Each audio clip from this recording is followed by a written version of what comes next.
Salut tout le monde, c'est Silent Fever et aujourd'hui on va parler de Bathtub Brothers.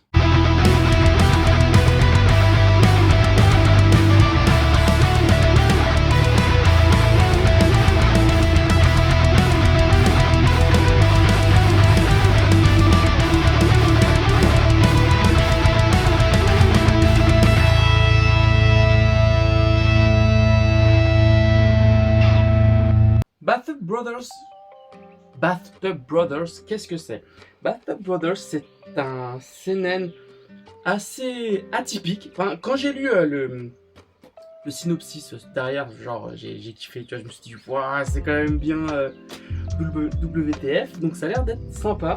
Donc qu'est-ce que c'est? C'est Haruo, donc le personnage principal, lui, et c'est son frère derrière, qui a l'auré de ses 17 ans. En fait, celui, il avait amené une meuf chez lui pour essayer de la... Voilà.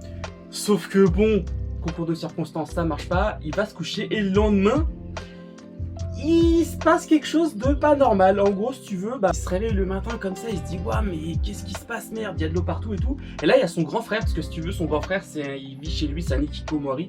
Ikikomori, si tu veux, c'est les gens qui sont reclus chez eux et qui sortent plus jamais, qui se butent au MMORPG, au manga et tout. Je te mettrai un petit lien dans la description avec un reportage pour que tu puisses voir ce que c'est un Ikikomori si ça t'intéresse. Et en gros, il lui dit bon, Haruo, vite, tiens, il y a une baignoire, sors par la fenêtre, on sort et puis voilà. Parce qu'en fait, si tu veux, c'est la montée des eaux. Et ils se retrouvent comme des cons dans la baignoire dehors en mode bah merde, qu'est-ce qui se passe? Et donc là, c'est la panique générale. Tu vois, il y a des gens partout, ils se disent ouah mince, qu'est-ce qui se passe? Merde, aidez-nous, on est dehors. Et là, ce qui est intéressant, c'est les requins. Il y a des requins qui arrivent et ils se mettent à bouffer tout le monde. Donc en fait, là commence la partie survie du truc. Ils veulent essayer de trouver un refuge déjà, dans un premier temps. J'ai pas envie de trop spoiler l'histoire parce que bon, moi je vous encourage vraiment à aller le lire.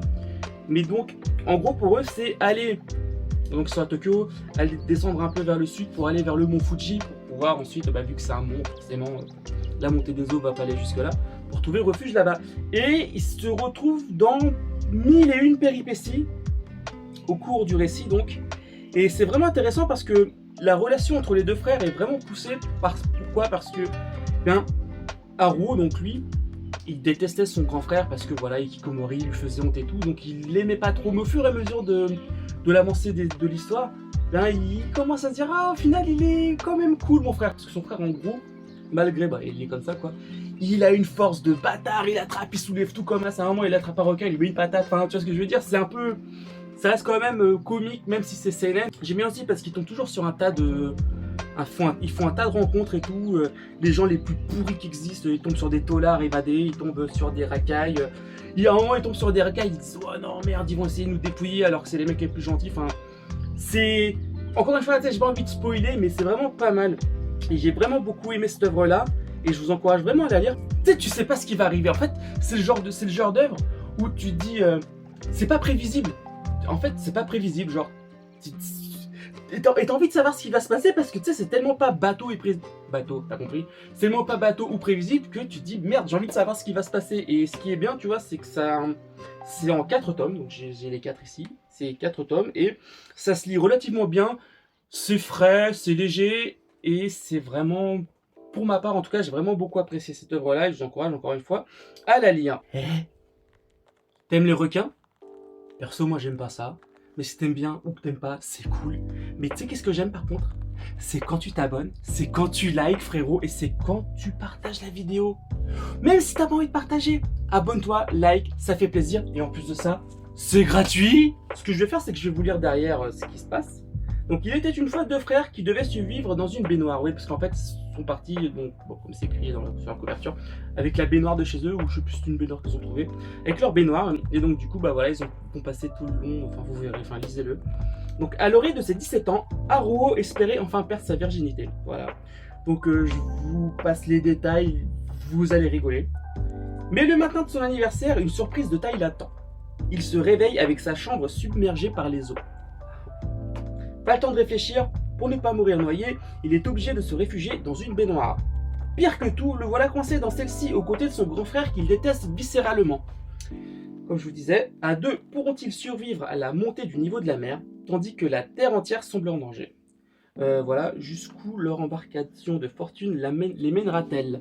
Encore une fois, c'est Ah ouais. Et ce que j'aime bien, tu vois, c'est qu'à un moment, bon, c'est pas un spoil, enfin, je vais quand même vous expliquer un peu trois petites choses. C'est qu'ils sont là et tout. Ils sont là, ils ont la dalle, ils ont soif, ils se disent, oh merde, qu'est-ce qui se passe? Et là, à un moment, tu sais, ils entendent un gros brouhaha. Qu'est-ce qui se passe là? Ils se retournent et t'as tous les animaux d'un zoo qui arrivent. En fait, ils essaient de fuir le banc de requins et du coup, ils tombent sur un petit panda. Voilà, et ça deviendra le troisième compagnon du crew, quoi. Ce sera le Panda Chan. Et c'est marrant. C'est comme je vous disais, tu vois, tu sais pas vraiment ce qui va se passer après. C'est ça que j'aime bien dans cette œuvre-là, c'est le côté imprévisible, tu vois.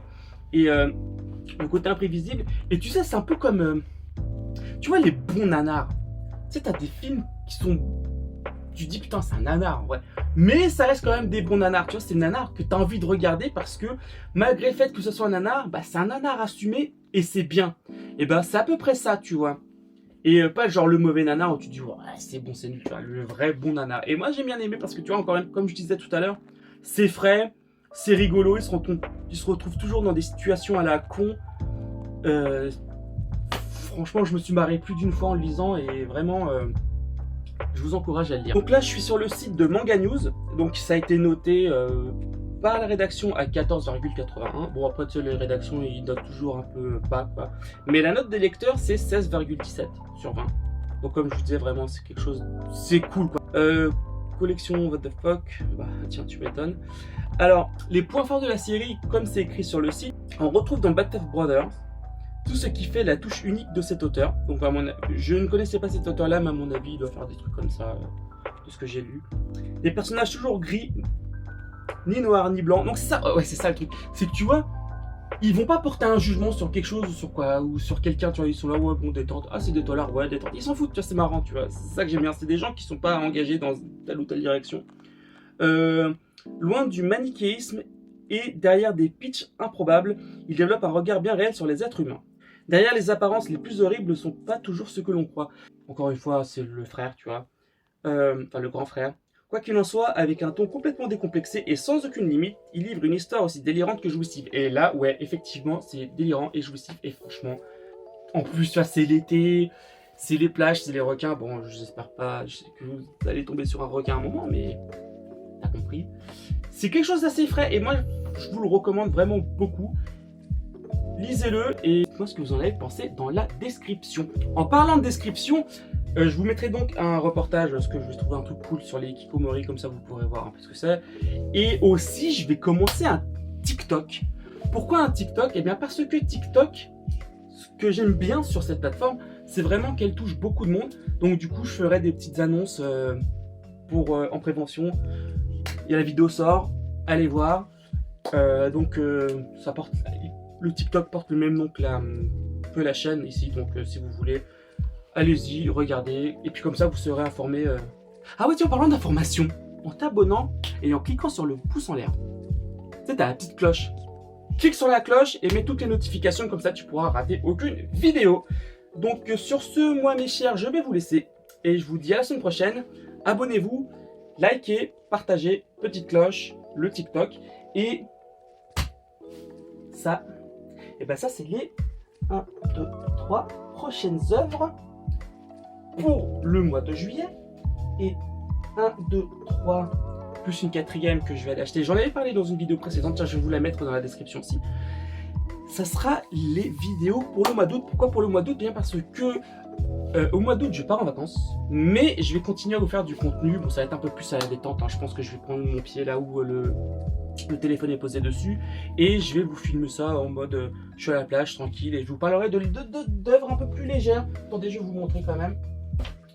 Voilà, ça, je vous en avais parlé de ça, de celui-là dans une vidéo précédente. Donc j'ai commencé à lire, c'est vraiment cool. Pareil pour celui-là, on avait parlé dans une vidéo précédente, c'est vraiment cool. Et lui, ça va plus être un hors-série, tu vois. Ouais, ça sera plus un hors-série celui-là parce que vraiment c'est un peu...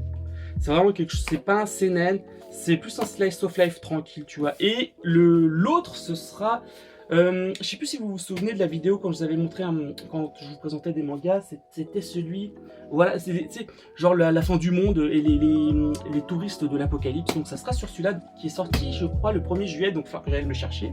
Comme ça, je mettrai ça dans la valise et je vous ferai du contenu en vacances. Et aussi, je sais pas si j'aurai le temps, mais j'aimerais le faire. Ne bougez pas.